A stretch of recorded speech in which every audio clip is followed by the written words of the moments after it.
Audio Jungle.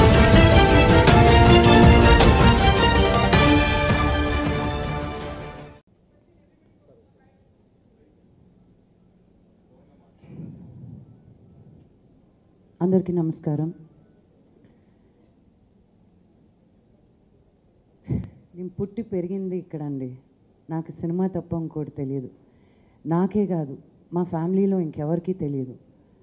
మేము సంపాదించిన ₹1 10 పైసలు మళ్ళీ ఇండస్ట్రీకి అనుకున్నాం తప్ప మాకు ఈ వృత్తి తప్ప ఇంకో వృత్తి లేదు. నేను అమెరికాలో చదువుకున్నాను, హాలీవుడ్లో పనిచేశాను, మళ్ళీ మన తెలుగు అమ్మాయిగా ఇక్కడికి వచ్చి పనిచేస్తున్నాను.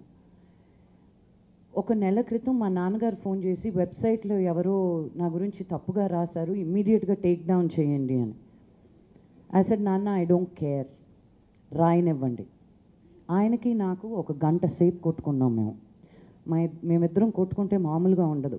హీ వాజ్ లైక్, ఇది తప్పుని తప్పుగా మీరు నిలదీయాలి, ఇలా ఊరుకుంటారేంటి అని.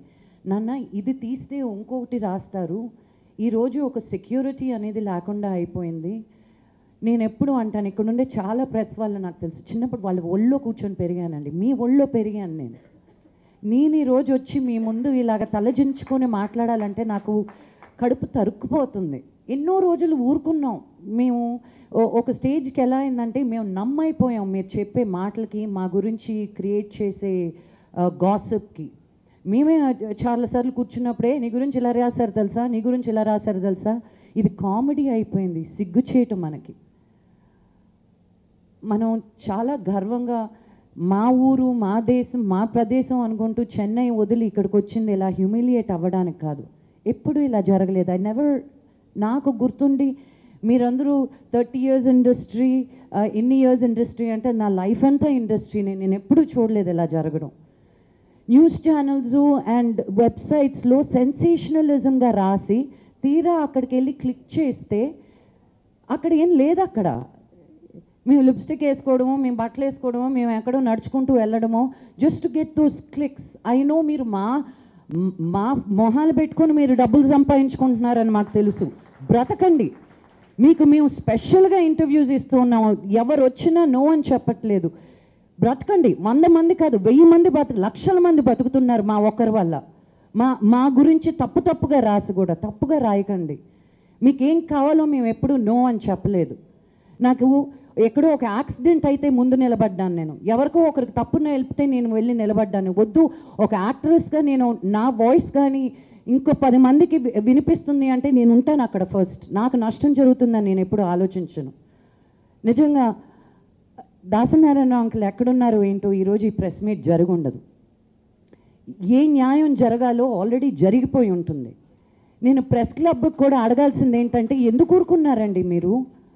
ప్రెస్ క్లబ్ని నేను అడుగుతున్నాను, మీలో ఒక జర్నలిస్ట్ అంత ఇర్రెస్పాన్సిబుల్గా అన్పార్లమెంటరీ లాంగ్వేజ్ యూజ్ చేసినప్పుడు ఎక్కడున్నారు మీరు? మిమ్మల్ని ఒక్క మాట లెగో అంటే మీరు మొత్తం ఐక్యం అయిపోతారు. తప్పో ఒప్పో ఆలోచించరు మీరు. I know how the press works. ఈరోజు మేము ఎంత బాధపడుతూ మీ ముందుకు ఎందుకు రావాలండి? Why is that man's not sacked already? మేము ఊరుకునే కొద్దీ మీరు రెచ్చిపోతూ ఉంటారా? ఇంకా మేము డబ్బులు ఇస్తేనే కదా మీరు ఏ ఛానల్లో అయినా మా సినిమా గురించి రాసేది. ఫ్రీగా మీరేమీ చేయట్లేదే. పొలిటికల్గా మీకు కావాలంటే నేను కూడా క్యాంపెయిన్ చేసి చాలామంది I have made politicians win. ఈ రాష్ట్రమే కాదు, పక్క రాష్ట్రానికి కూడా వెళ్ళి నేను క్యాంపెయిన్ చేస్తున్నాను. మీకు ఏం కావాలో అడగండి. మేము అందరికంటే ముందు మేమే కదా ఉండేది. మీకు ఎక్కడో సైక్లోన్ జరిగితే ఫస్ట్ మేమే కదా బండి కట్టుకొని బయలుదేరేది.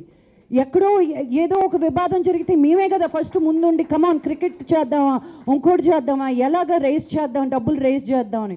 ఒక మా అసోసియేషన్గా ఇంకా మాకు ఒక బిల్డింగ్ కూడా లేదండి. మేము ఎందుకు రావాలి ప్రతిసారి బయటికి? మా గురించి ఇష్టం వచ్చినట్టు నోటుకొచ్చినట్టు రాసినప్పుడు ఏ పాలిటిషియన్ వచ్చి వద్దు మా వాళ్ళు వీళ్ళు అని ఎవరు చెప్తున్నారు మా గురించి? మేమేదో మా బ్రతుకు తెరుగు మేము చూసుకుంటాం. ఒక సినిమా హిట్ అవుతుందో తెలియదు, ఫ్లాప్ అవుతుందో తెలియదు. ఉన్న ప్రాణాలన్నీ ఆ సినిమాలో పోసి మేము మా వల్ల ఒక 200-300 మంది రోజు బత్తాలు తీసుకొని బ్రతుకుతున్న వాళ్ళు. మేము పొద్దున్నే లేసి we can not afford to fall sick. నాకు జ్వరం వచ్చే లగ్జరీ లేదు. నాకు జ్వరం వస్తే 100 మంది భోజనం ఆగిపోద్ది నాకు ఆ రోజు స్టూడియోలో. జ్వరం ఉన్నా దగ్గున్నా ఒంట్లో బాగాలేకపోయినా మేము షూటింగ్కి వెళ్తాం. మా గురించి కాదు, మిగతా అందరం మా కుటుంబం అనుకుంటాం. కాబట్టి ఈరోజు ఇంత క్షోభ మీరు పెడుతుంటే ఇది ఎలా న్యాయం? ఈరోజు మేము మిమ్మల్ని అడగాల న్యాయం చెయ్యండి అని. మీకు తెలీదా రైట్ ఏదో రాంగ్ ఏదో అండి? నాకు ఫోన్లు వచ్చాయి నిన్న, ప్రెస్ మీట్కి మీకు ఎందుకమ్మా, రాంగ్గా వెళ్తుందేమో, మన సినిమా రిలీజ్ ఉంది, అన్నిటికీ భయపడిపోయే బ్రతుకు నాకు వద్దు. మా నాన్న మమ్మల్ని అలా పెంచలేదు.